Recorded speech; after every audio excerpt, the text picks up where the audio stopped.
જો અમારે છે ને અહીંયા આવી રીતનું ખાવાનું છે. આજ ઈદ છે ને, આ મુસ્લિમ બધા ભાઈઓની આજે ઈદ છે, તો અમારે જો આવી રીતનું ખાવાનું હોય અહીં આગળ.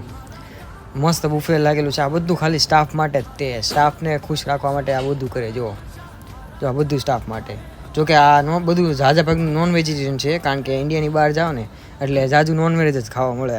પણ આપણે ભાઈ પ્યોર વેજીટેરિયન છે. આપણે આ બધું જોવામાં આપણને ભાઈ ઉલટી જેવું આવે, એટલે આપણે આથી આઘાત રહેવી છે. એટલે આપણે હા વેજીટેરિયન માટે આ ઓપ્શન આ ઓછા તો કહું તો છું. માંથી ખાલી 5% જ વેજીટેરિયન ઓપ્શન મળે. બાકી જો આ સમોસા છે, આ વેજ છે પાછા. સ્પ્રિંગ રોલ છે, સમોસા છે, 2 જાતના સમોસા છે, એવું હતું. આ બધું સોડા મશીન, સોડા, ચા, જ્યુસ, ફ્રૂટ્સ બધું મૂકેલું છે. જો આપણું ખાવાનું જુઓ, આપણે બસ આ ફ્રૂટ્સ લીધા છે, આ તરબૂચ કાપેલા, અને આ બસ મટર પનીર. આ પાછું વેજ છે અને આ કેરીનો રસ છે. બસ આપણે હાથ ખાવાનું હોય.